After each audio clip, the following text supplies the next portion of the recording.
Deket kuat ya.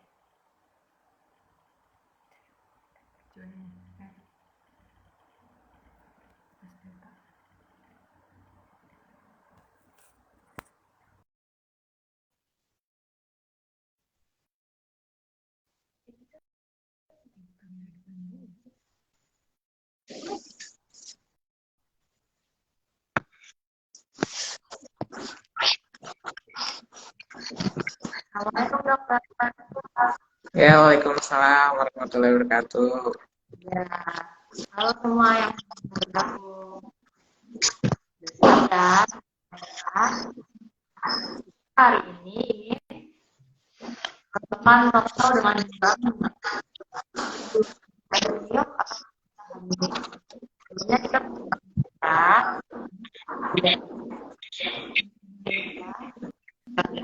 kita tidak sendiri nih. Kita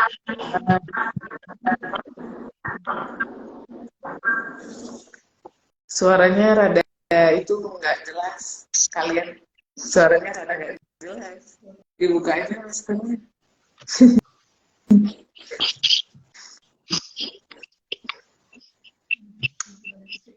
ya, baik. Ya, saya hello dulu dokter. Ya, Udah jelas belum dok? Udah jelas dok? ya. Udah. Ya, oke dok. Bisa dimulai ya dok ya. Nanti yang ingin Ya, nanti langsung aja di kolom komentar ya.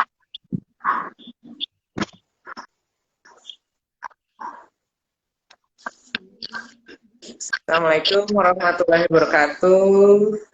Sehat-sehat ya semua ibu-ibu semua di sana yang udah ikut gabung. Makasih banyak. Terus hari ini kita akan bincang-bincang ya mengenai yang namanya miom. Ya, sebelum kita mulai, alangkah baiknya agar lebih berkah pertemuan ini kita berdoa bersama-sama dengan membaca Bismillahirrahmanirrahim. Kemudian langsung saja ya kita ke pembahasannya. Jadi banyak sih yang bertanya-tanya ya, dok kalau misalnya saya ada miom, apakah saya bisa hamil atau tidak? Nah, nanti kita bahas semuanya ada di sini ya. Jadi itu ibu-ibu semua yang sudah ikut join ya. Jadi yang namanya miom itu dia itu sebagai tumor kandungan ya, yang dia berasal dari otot-otot rahim yang dia sangat berproliferasi atau dia tumbuh ibaratnya berlebihan tubuhnya ya, sehingga dia membuat kantong-kantong tersendiri di dalam otot rahim itu, sehingga seperti ada gambaran di atas ini. Jadi gambarnya itu dia di dalam otot ada massa yang dimana masanya itu lebih putih daripada otot rahimnya. Gitu. Itu rada goyang-goyang ya yang bawa kameranya. Nah, jadi ini seperti yang digambar ini dia yang berwarna putih. Nah, sedangkan otot rahim sendiri dia warnanya merah muda tuh. Nah, kalau misalnya kita operasi, dia juga mudah untuk dilepaskannya. Ya, jadi apakah dia itu berbahaya? Ya, kalau misalnya berbahaya tidak, karena dia termasuk tumor jinak. Ya, dan dia itu bisa menyebabkan memang ketidaksuburan ya atau infertilitas, kemudian perdarahan, nyeri saat menstruasi itu juga bisa, dan sampai bisa nyeri panggul, kemudian anemia karena perdarahan yang hebat pada saat ini ya menstruasinya seperti itu. Nah, terus namun ada juga yang dia tidak bergejala, karena yang paling sering yang tidak bergejala itu dia ada di permukaan luar dari rahim, sehingga tidak masuk ke dalam dinding otot rahim yang bagian dalam, namanya endometrium, yang dia menghasilkan menstruasi. Ya, nah dia itu berasal dari otot-otot serabut ya. Jadi miom itu karena produksinya berlebih. Nah, berlebihnya itu lagi-lagi dia berhubungan dengan hormon estrogen, sehingga dia akan membuat bulatan tersendiri yang dia dilapisi oleh kapsul, sehingga ketika operasi dia lebih mudah daripada namanya adenomiosis. Kalau adenomiosis itu yang kemarin kita bahas mirip dengan kista endometrium, tapi dia letaknya ada di dalam otot rahim dan tidak bisa kita lepaskan ketika operasi dari otot rahimnya dengan mudah gitu ya, karena sudah banyak terdapat perlengketan-perlengketan yang disebabkan oleh endometriosisnya itu. Kalau misalnya miom ini dia lebih mudah dilepaskan dari otot rahimnya, dan tidak hanya dalam satu tempat, bisa lebih dari satu tempat, tergantung dari hormonal pasien itu sendiri ya. Kalau dia estrogen berlebihan, dia akan terbentuk terus sehingga semakin besar. Selagi dia ada miomnya, dia itu akan tumbuh terus-menerus. Gitu. Bahkan ada pasien saya yang dia sampai seperti hamil 8 atau 9 bulan dengan membawa miomnya selama ini. Gitu.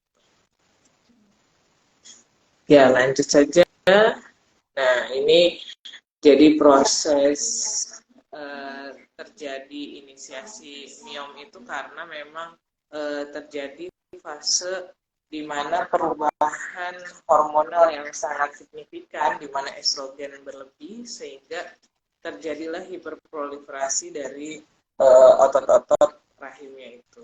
Ya. Terus dilanjutkan lagi. Nah, ini jadi matriks ekstraseluler ini yang bekerja pada proses penyebab terjadinya miom. Terus,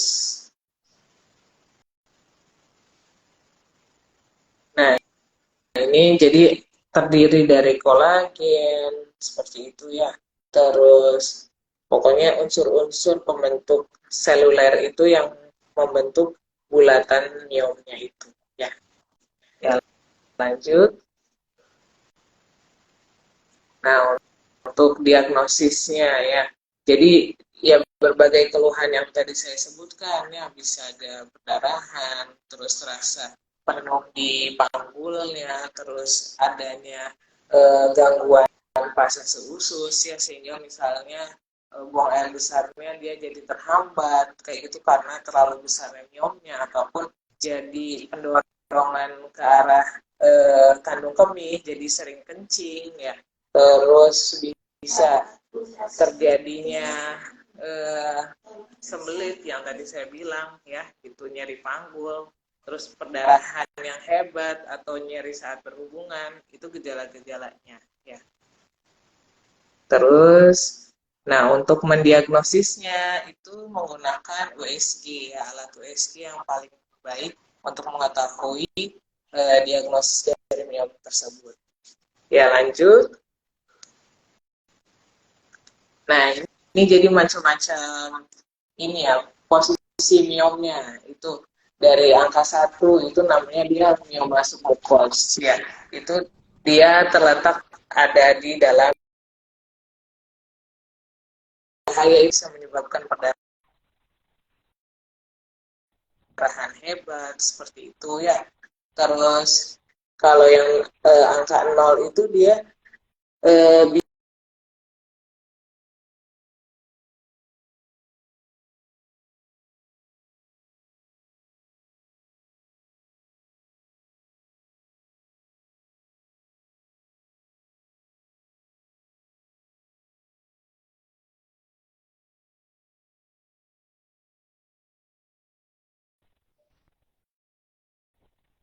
dengan menggunakan USG ya.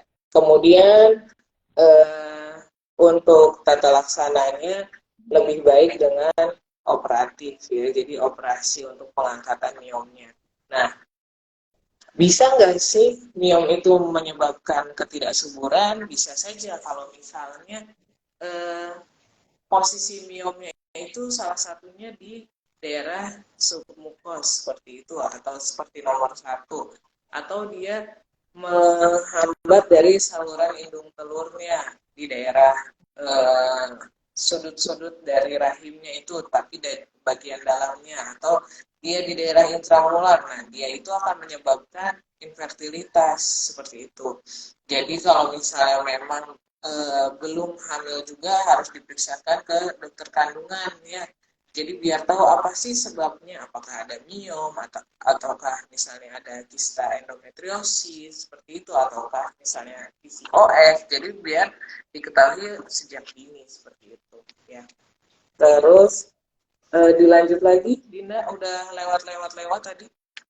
Nah, udah lewat lagi. Nah, ini contoh, kalau ini salah satu S itu ya, salin sebelumnya.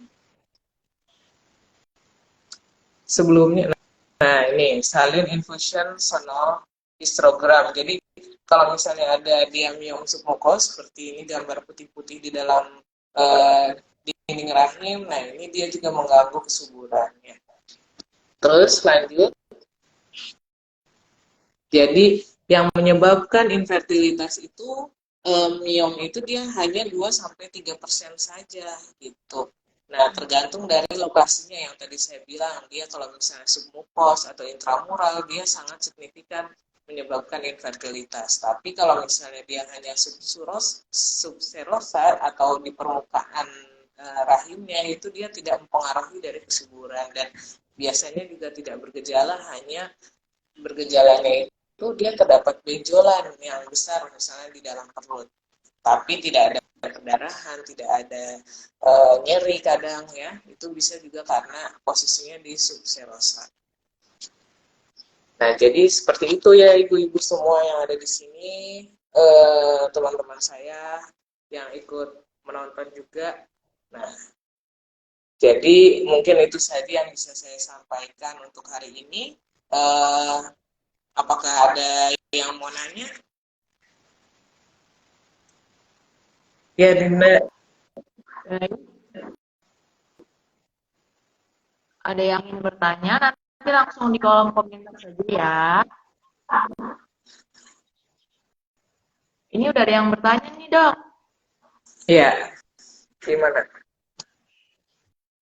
Dok, apakah miom itu bisa tumbuh lagi, Dok, misalkan sudah dioperasi? Ya, jadi selama pasien itu dia ada rahimnya dan dengan hormonal pasien tersebut dia tidak istilahnya ini ya seimbang, lebih cenderung estrogen berlebih, nah dia bisa menyebabkan tumbuh lagi miom seperti itu. Makanya diupayakan juga untuk gaya hidup juga harus benar-benar dijaga ya, seperti tidak boleh makan makanan yang dia berpengawet ataupun fast food seperti itu ya, kayak misalnya mie instan atau misalnya makanan kaleng-kaleng. Nah itu harus dihindari saja daripada punya resiko akan tumbuhnya miom itu sendiri gitu. Iya. Ada lagi? Ini, Dok, ada lagi. Apakah miom itu bisa berkembang jadi kanker nggak sih, Dok? Oh ya, miom itu dia tidak akan menjadi kanker ya, karena dia itu tumor jinak pada uterus. Nah, kalau misalnya terjadi kanker, itu biasanya sudah memang secara genetik terbentuknya, misalnya ya, yang paling sering mirip dengan miom itu adalah corpus, jadi CA corpus. Nah, itu sangat jarang terjadi ya. Jadi dia itu lebih berbeda dengan miom. Kalau miom itu dia lebih terlihat istilahnya homogen ya. Jadi warna keputihan yang homogen di dalam otot rahimnya. Sedangkan kalau misalnya kanker itu lebih gambarannya sudah bercampur-campur darah. Jadi putih kehitaman dan sangat besar biasanya, dan usianya itu sudah melewati menopause paling sering terjadi. Ada lagi yang mau nanya-nanya nih, ngobrol-ngobrol di sini?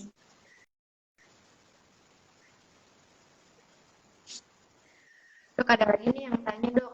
Miom sama kista tuh sama nggak ya, Dok?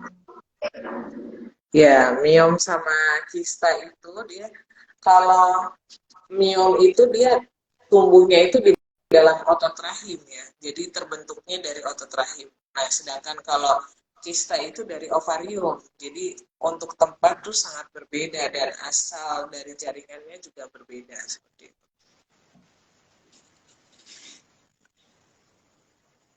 Ada yang mau bertanya lagi?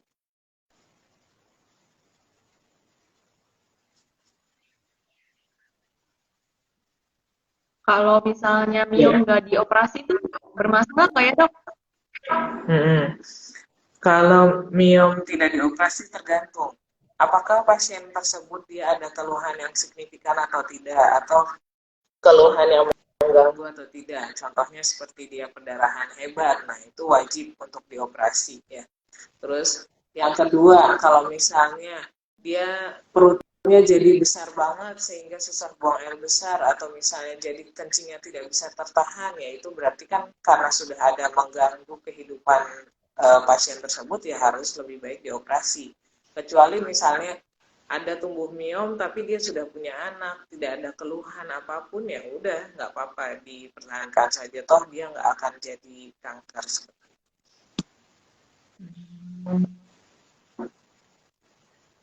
Gimana, ada yang mau nanya-nanya nih di sini?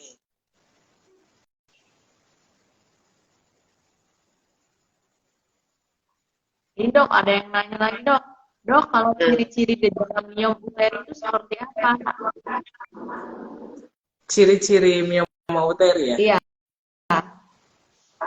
Jadi ciri-ciri mioma uteri itu dia sebenarnya kalau dari secara ini ya, pasien yang dirasa itu biasanya perutnya membesar. Kemudian bisa disertai adanya pendarahan pada saat mens. Ya, pendarahannya hebat, banyak banget. Misalnya, biasanya kan kalau kita orang normal itu misalnya kalau menstruasi itu kan hanya ganti pembalut misalnya 3 kali per hari gitu ya. Nah itu bisa sampai misalnya 10 pembalut per hari gitu karena saking banyaknya ya, atau misalnya sampai tembus juga seperti itu.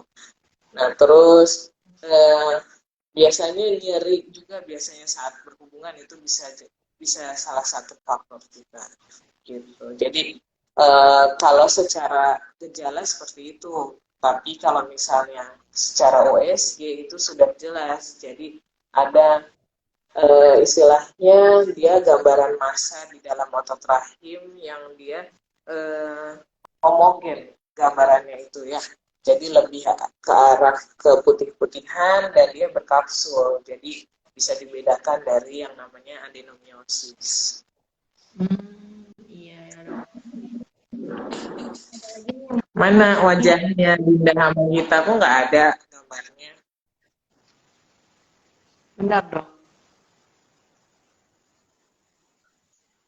Apalagi ada lagi yang bertanya, nanya di mana?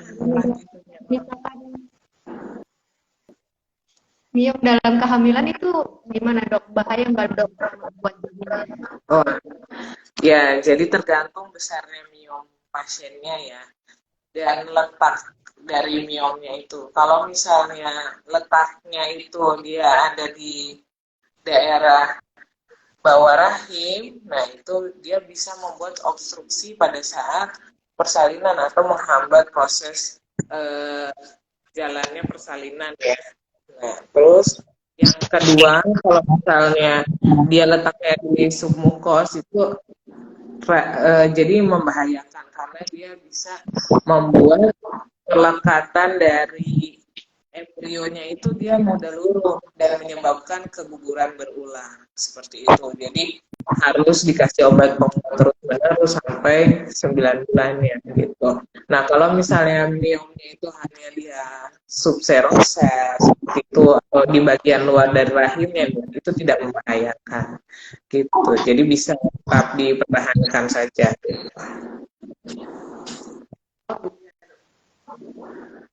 Ada Kalau lagi? misalnya ini ada yang nanya lagi dok, kalau keguguran ada miom Gimana? Nggak jelas suaranya. sering keguguran pas diperiksa tuh ada miom, itu berarti ada hubungan atau gimana tuh? Nah, iya kalau misalnya keguguran berulang, terus dia ditemukan miom, lebih baik miomnya itu dioperasi daripada dipertahankan, karena bisa jadi salah satu penyebabnya itu adalah miomnya itu. Jadi letak miomnya itu di daerah biasanya endometriumnya seperti itu. Ada lagi? Ada tips dari kita nih dok untuk misalkan ibu yang udah mendapatkan Aduh. Nah, itu suaranya nggak jelas. Apa pertanyaannya? misalkan kita udah didiagnosa miom nih, tips dan Tips dan trik? iya biar kita bisa cepat hamil dengan miom. Oh, biar cepet hamilnya. Kalau sudah ada miomnya. Iya. Nah, itu ya harus diketahui dulu posisi miomnya di mana, seperti tadi. Ya, kalau misalnya posisinya memang di submukosa, lebih baik langsung dioperasi saja untuk diangkat daerah submukosanya gitu ya. Nah, terus kalau misalnya memang dia hanya di subserosa, nggak apa-apa, dipertahankan aja karena dia tidak mengganggu gitu. Namun dengan adanya kehamilan, miom itu dia bisa jadi lebih besar bisa gitu. Karena hormonal-hormonal pada saat kehamilan, baik progesteron maupun estrogen, dia ikut meningkat gitu. Dok, kalau ternyata miomnya ada di kedua ovarium itu gimana? Kalau misalnya miom itu dia ada di otot rahim, Dinda, jadi bukan di ovarium ya. Jadi yang di ovarium adalah kista. Ya, jadi bukan miom. Kalau miom itu pasti dia melekat di otot rahim yang tadi sudah dijelaskan. Berbagai macam tempat implantasi, tempat pembentukannya ya. Dia bisa di daerah submukosa, bisa di dalam ototnya atau di bagian luar rahimnya gitu. Yang paling aman itu yang di bagian luar rahimnya. Ada lagi nih yang umumnya. Iya, Mama Aji barangkali mau bertanya. Bapak JK. Ini mumpung kita di sini ngobrol-ngobrol tentang miom ya, jadi nggak apa-apa, tanya aja daripada nanti bingung-bingung.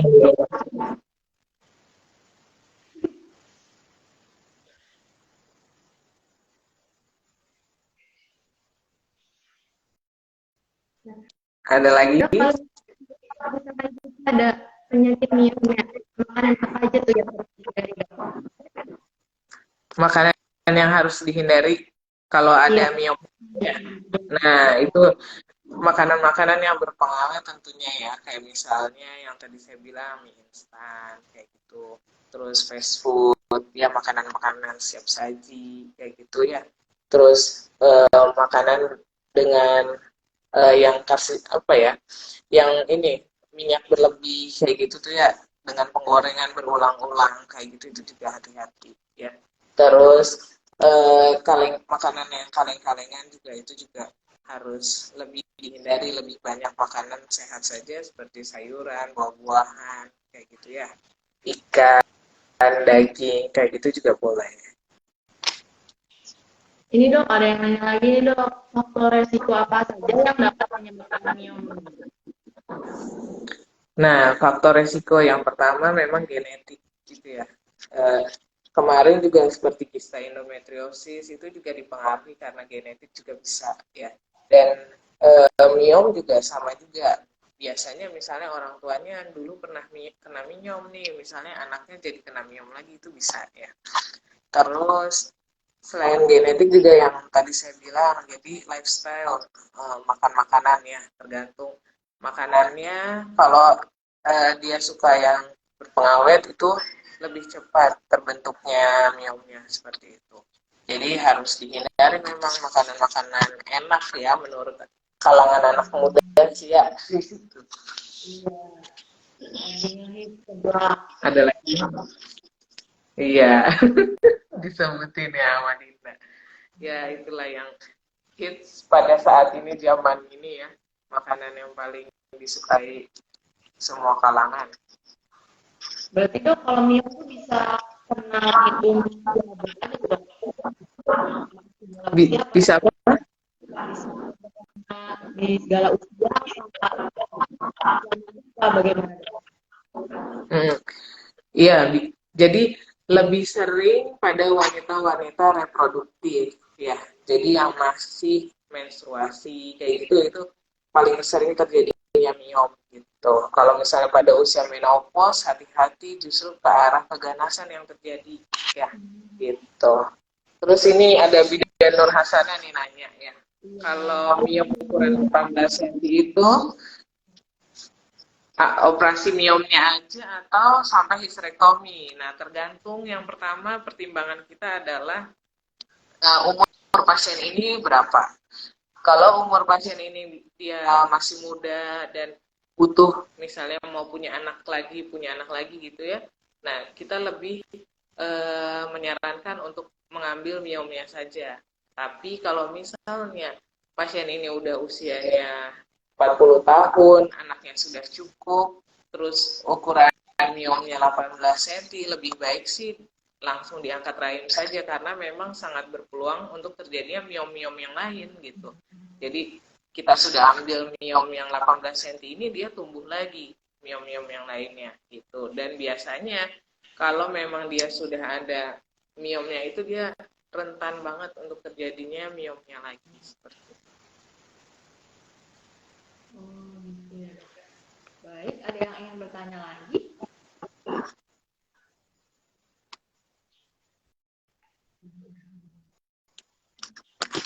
Yang tadi bertanya apa sudah cukup ya selama pembahasan tadi?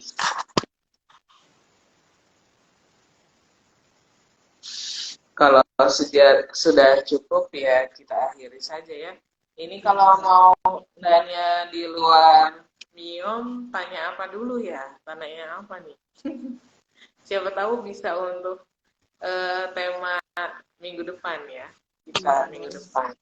Ya boleh nih yang mau nanya lagi, yang mau nanya yang boleh di luar miom, nanti kita bahasnya minggu depan.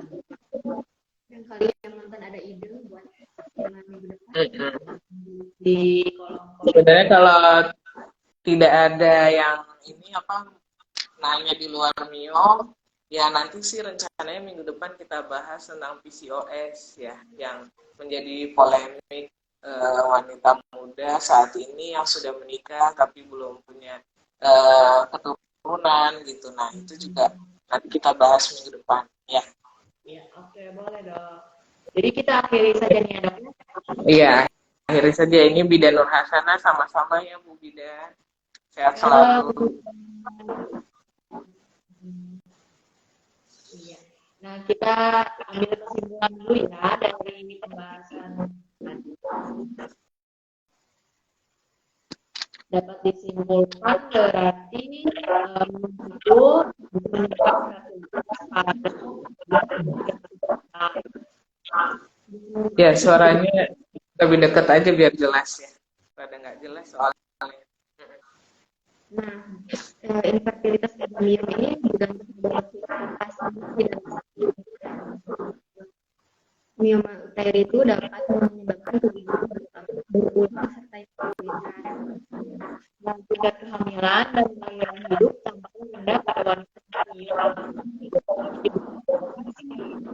untuk peningkatan angka kematian. Jadi ibu yang miom ternyata masih bisa kayak gitu, jangan bersedih dan Suaranya nggak jelas. Ya semuanya terima kasih yang sudah ikut gabung. Mudah-mudahan bermanfaat ilmunya dan bisa diaplikasikan. Pokoknya harus hindari makanan-makanan yang dia beresiko untuk terjadinya miom ataupun kista endometriosis ya. Seperti makanan instan seperti itu harus dihindari. Ya, gitu aja. Mohon maaf jika ada salah-salah kata dari kami semuanya, dan semoga saya bisa tetap ini ya, ibaratnya memberikan materi-materi yang bermanfaat untuk ibu-ibu semua yang ikut join ya. Terima kasih. Segitu saja yang bisa saya sampaikan. Wassalamualaikum warahmatullahi wabarakatuh. Waalaikumsalam warahmatullahi wabarakatuh. Kamu juga izin pamit ya, Mirsa. Ya. Assalamualaikum. Sampai jumpa minggu depan ya, Dok. Ya. Ya, Waalaikumsalam.